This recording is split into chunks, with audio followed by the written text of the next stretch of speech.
Welcome to another episode of Lavish Anthology. If you enjoy this type of content, then subscribe and hit the bell icon so you never miss out on any of our latest and greatest uploads.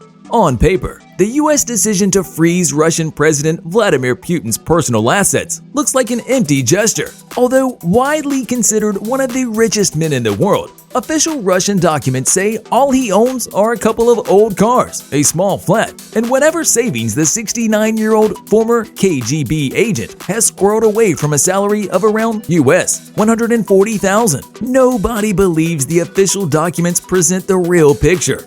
Most Western experts say his vast assets are secretly held by a circle of cronies, the so-called Russian oligarchs, their families and relatives. How big is Putin's secret fortune likely to be?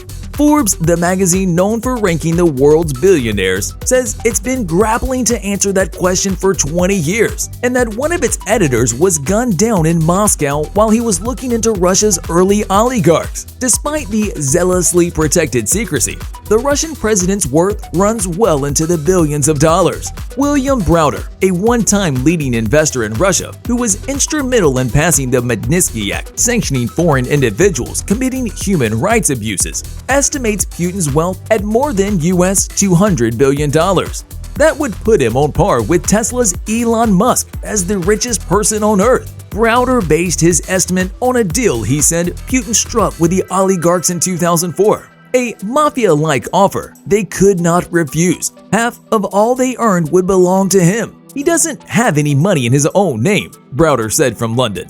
Where is the money? A lot of it is stashed in overseas accounts, investments, and properties. An estimated US $800 billion is held by wealthy Russians offshore, according to a 2017 study published by the National Bureau of Economic Research. That includes significant real estate, the lion's share in Europe. Oliver Bullough, a British money laundering expert formerly based in Russia, is about to relaunch kleptocracy tours around London, showing luxury properties owned by Russian oligarchs. Transparency International has estimated that nearly $2 billion of British real estate has been bought by Russians with Kremlin ties or links to corruption, much of it in London, Russia's laundromat, or Londongrad, as some call it. They often use their children or close associates as cutouts to hide their wealth, he said. Then there are palaces, super yachts, and private jets.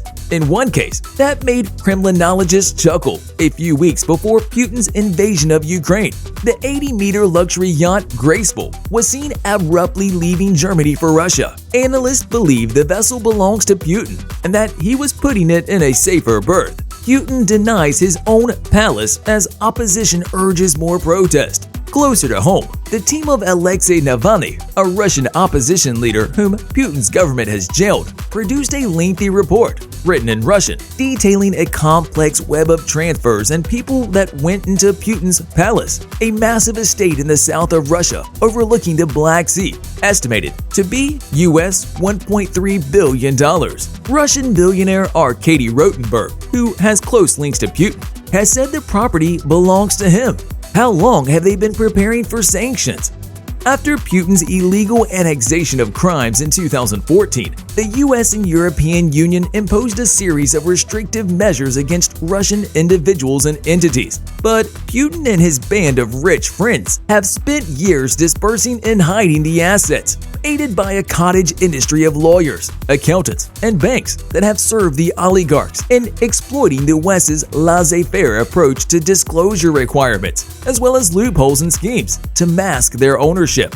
We have a coalition, not of the willing, but of the woeful.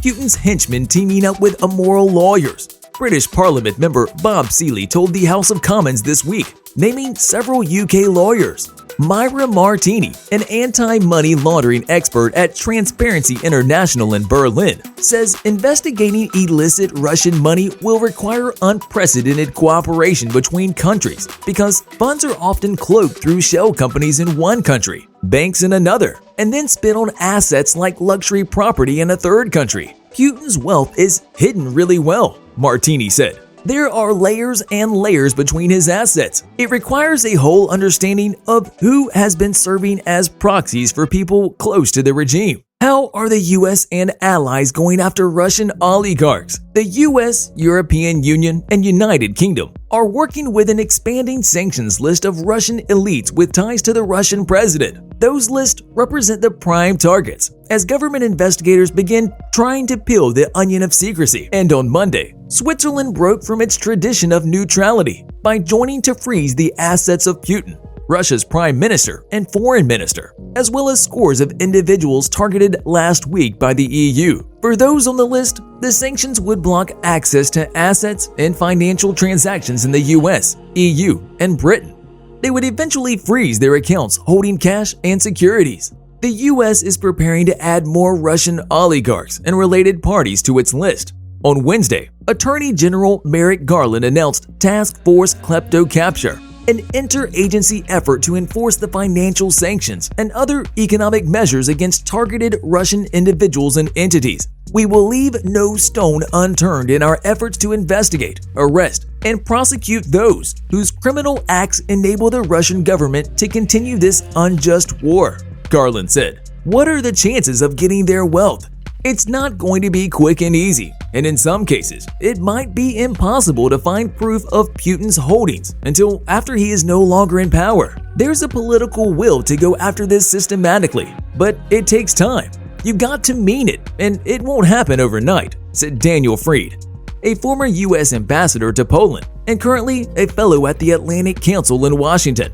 Jamison Firestone, an American lawyer who once practiced law in Russia and has been doing work for Russian dissident Navalny's group, says the response that he's seen from the West is vastly different from the past in its scope and intensity. We weren't sanctioning family members before. We weren't pulling their visas, he said. And what we've seen so far is just the beginning. I cannot imagine, as Kyiv comes under aerial bombardment, that as things get worse and we look at those images on TV, I cannot imagine that we're going to keep rolling these out. I think we're really at the tip of the iceberg here. What might these sanctions accomplish?